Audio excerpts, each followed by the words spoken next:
Live and alert on the north side of the dirt. It's your man D-Real coming at you with another Be Real with D-Real, where Edutainment explains it. This is our Wednesday show, and I believe I am going to start a new segment called T'Challa Origin Stories, where we're gonna break down the various T'Challa origins. Now, understand what I'm saying. There is only one clear T'Challa origin, quote unquote. But if you look at the way Stan Lee told the story, then you look at the way other writers have told that origin story, they've added to or taken away. Has those changes impacted his overall story in a positive way or a negative way? Well, we're going to be examining that today.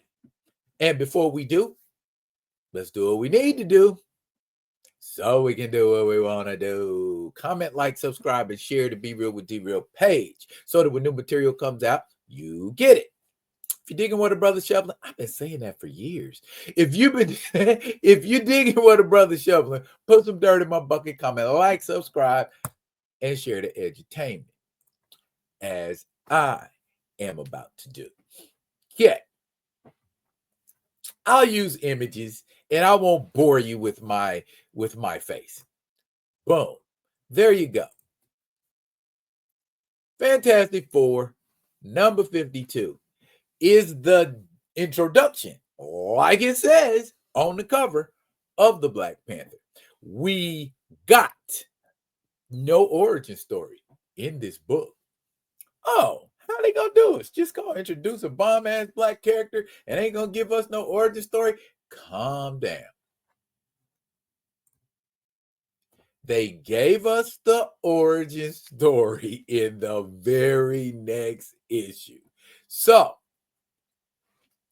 the Fantastic Four go from being T'Challa's enemies to his allies.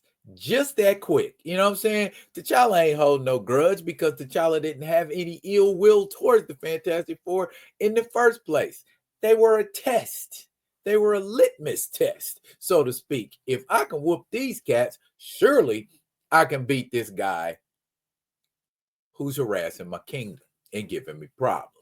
That someone, of course, is Ulysses Klaue. Ulysses Klaue comes to Wakanda in this version of the origin story, demanding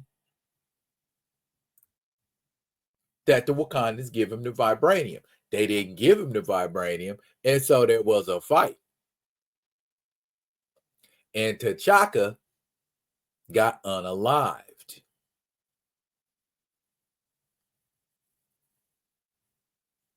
See that? They're shooting. Now, I've read other places he died in a fire. The origin story's been told T'Chaka panthered up and fought against Klaue. And I'm not gonna go off too far off into that just yet.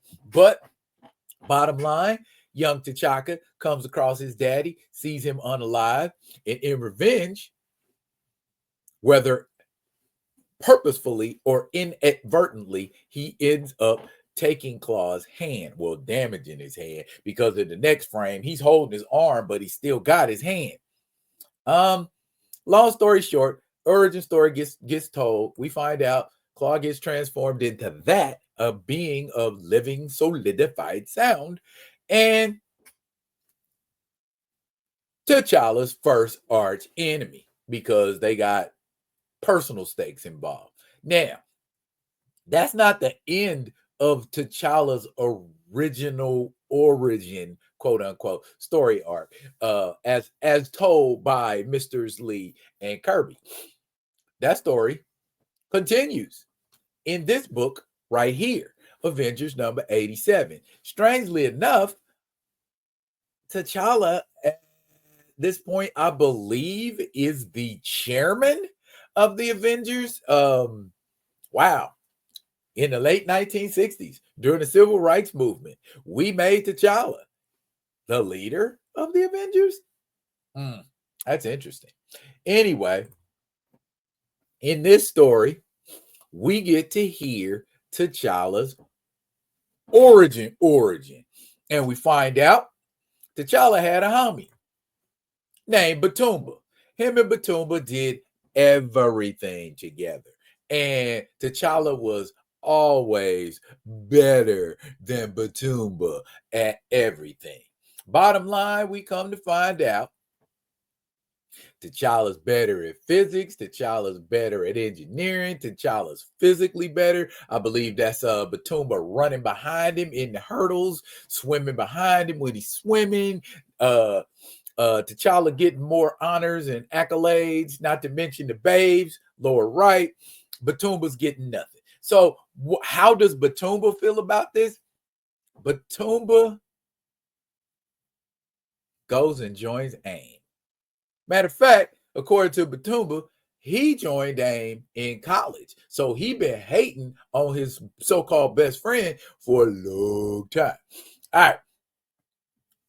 Returns to Wakanda. Okay, I got the education. I got the skills. What do I need to do? Nabaza, who's kind of like a witch doctor type guy, kind of was filling that role that Zaravari feels right now. But, we would get various random Wakandans throughout the 60s and the 70s that we never, get a whole lot of. Like Man-Ape used to have a sidekick named Nagamo. Don't see too much of Nagamo these days. What happened to him? Man-Ape kill him? I don't know.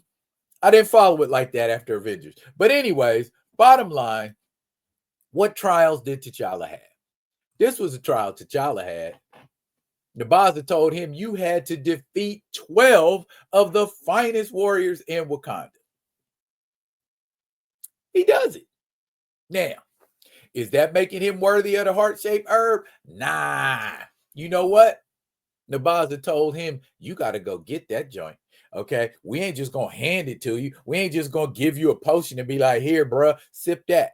That's not how it worked in his original origin story. He had to climb the mountains and go get that shit, okay? And take it himself.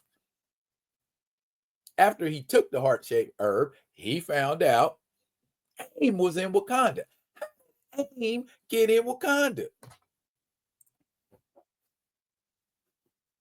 Batumba. You see, he got on the yellow outfit. So basically, he goes to monologuing, and he's at first T'Challa is like tearing in the AIM soldiers, but then he gets taken down because he's a new Black Panther, and Batumba's monologuing to him and telling him, I always been second fiddle to you, but not no more, buddy. And Batumba decides, whoops, wrong picture. Batumba decides, we gonna kill T'Challa. And T'Challa's like, whatever then, traitor, go ahead, do it. And he like, dang, I can't kill him. I can't kill him. He's my best friend. I cannot kill him. So it's like, all right, well then if you ain't gonna kill me, let me loose and let's go handle these AIM guys. And that is precisely what they do. But because T'Challa has the heart-shaped herb in his body, he's a little bit faster, his reaction time is better, and he's stronger. Make short work of him. But they managed to get a shot off on Batumba and ended him. So that is basically T'Challa's original origin story. Fantastic Four animated series 95. We get the events of Fantastic Four 52 and 53 encapsulated in this 20-minute cartoon. We get the whole origin story of T'Challa, the Black Panther, and he looked great. By the way, I was so happy that they made him look mysterious while at the same time noble. And who better to voice T'Challa, the Black Panther, in this series than the man with the most noble and mysterious voice in all of Hollywood, Keith David. who you might also remember doing that guy in an HBO series, as well as the Mortal Kombat games. He also voice spawned an Xbox version of Soul Calibur, because the releasable character, the downloadable character in that game was Spawn. And I remember back then, Nintendo, PlayStation, and Xbox all had a version of Soul Calibur, and they each had playable characters from their pantheon of characters. Xbox, it was Spawn. Nintendo, it was Link. And in PlayStation, of course, it was my guy, Heihachi Mishima. But that has nothing to do with T'Challa's origin. Sorry about that. Anyway, that I believe we're going to end up having a series on this, because T'Challa's origin has been told and retold in a lot of different ways. We are going to get to telling different versions of T'Challa's origin, because we get these convoluted, confusing, and in some cases absolutely incorrect origin stories being told in different media formats. So I want to give you the origin story from, quote unquote, the horse's mouth, the source material. Something a lot of people should learn how to do is follow, read up, and understand source material. Some of us don't do that. And I ain't just talking about us regular walking around people. I'm talking about the people who have the power to make decisions, who have the power to create things. We get these half-baked stories. That's the best way I can describe them, and pay little to no attention to the actual source material. I'm gonna do my job and tell the story, because that's all I can do at this point. Look here, y'all. Y'all stay tuned for more T'Challa origin stories coming your way. I'm gonna piece together some more stuff, and we're gonna get some more stories. That's it for now, y'all. But fret not, I will be coming at you with another one of them other ones. And until I do, y'all be good. Be good to each other.